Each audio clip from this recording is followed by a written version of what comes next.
Namaste friends. In previous episode we have seen that fluctuation in speed in driven shaft causes vibration. At small operating angle alpha, these vibrations are small in magnitude and are nullified when the motion is transferred to the pinion shaft of differential. This happens because the vibrations in the pinion shaft are in opposite direction. Hooke's universal joint, about which I talked to you in previous episode, works well if the operating angle alpha is small. In case when operating angle alpha is large, it may not work properly. Keeping it in view and also to improve the overall performance of automobile, constant velocity joints have been designed. In these joints, the speed of the driven shaft remains constant. It does not vary as we have seen in Hooke's universal joint. This also minimizes the vibrations. Constant velocity joints have modified variants in the form of plunging constant velocity joints. In plunging type of constant velocity joints, it is possible to tackle the variation in distance between the gearbox and differential, which also means the distance between gearbox and live axle. First, I will be talking to you about Sheppa joint. My pronunciation is Sheppa, but it is also pronounced as Rezappa. Anyway, I will be pronouncing it as Sheppa. It is spelt as RZEPPA. For the details of its construction, let us refer to the diagram. The horizontal shaft on left hand side is the driving shaft. It has member C1 in the shape of a cup. It is provided with semicircular grooves on its inner side. The inclined shaft on right hand side is driven shaft. Its end also has similar member C2. The member C2 is also provided with similar grooves on its outer surface. Balls B fit in the grooves provided in member C1 and C2. This is a section view and two balls may be noticed on upper and lower side. The number of balls is generally 6, though it may vary according to the size of joint. The axes of shafts are making an angle theta shown in two halves as theta by 2. For getting constant rotary speed of driven shaft, it is essential that the plane in which the balls are located bisects the angle theta.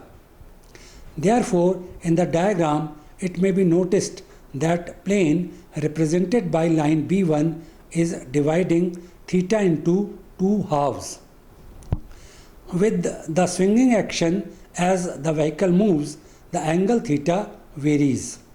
To keep the plane represented by line B1 in the middle position, spherical cage G is provided. It is provided with holes to accommodate the balls as shown. Considering that driven shaft and therefore the member C2 swings through an angle say 4 degrees, the cage G swings through 2 degrees and the plane represented by line B1 also swings through 2 degrees. This way, the plane represented by line B1 occupies the same middle position bisecting the angle theta. Thus, the rotary speed of driven shaft remains constant. If the swing or variation in angle theta is significant, the design requires modification. The modification is presented in the next diagram. A link L is provided as shown in the diagram. It has spherical ends represented by spheres S1 and S2.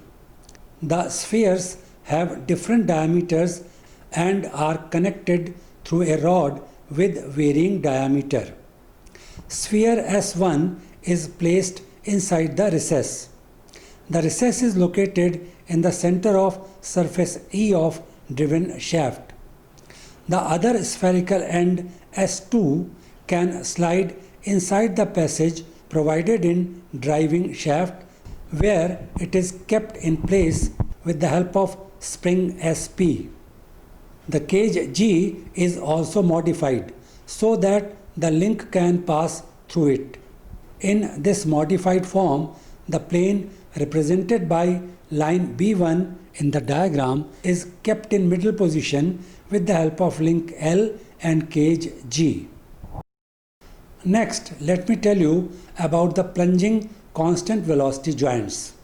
As already mentioned, these are modified designs and can take up the variation in distance between gearbox end and differential or live axle.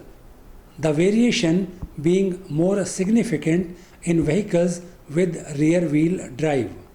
Therefore, plunging type constant velocity joints are more frequently used in these types of vehicles. I would be talking to you three types of plunging constant velocity joints. These are tripod plunging constant velocity joint, circular plunging tripod constant velocity joint, and double offset plunging constant velocity joint. Tripod plunging constant velocity joint. This joint has tripod which has three stubs with needle bearing connecting them to the outer rollers. Looking at the diagram, the driven shaft end has this tripod with three stubs. This is fixed with the help of retainer and is placed inside the housing. The housing is provided with grooves that can accommodate the stubs. The tripod end of shaft can move in the grooves axially. This movement of shaft helps in taking up the variation in distance between gearbox and differential or live axle. The tripod and its three stubs also provide the varying operating angle. Next type of joint is circular plunging tripod constant velocity joint.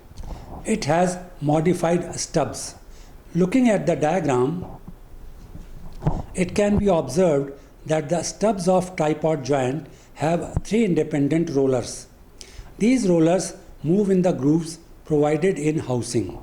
The stubs provided in tripod joint have circular shape so that rollers can move on the tripod joint like a pendulum bearing.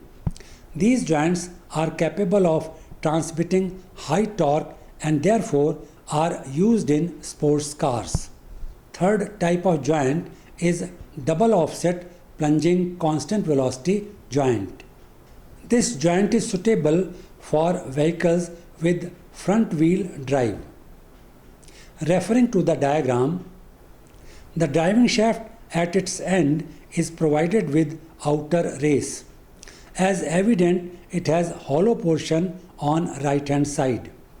It has got grooves on inner side to accommodate the balls.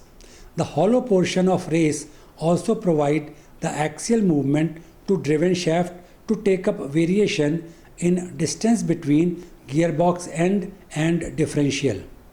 The driven shaft is provided with similar race. Outer surface of race is provided with grooves to accommodate balls. The inner surface of race has a space to accommodate the driven shaft end. Another component, cage, covers the ball and race assembly. Well, this was about different joints that are part of propeller shaft. I conclude here the discussion on propeller shaft. Thanks for watching the episode.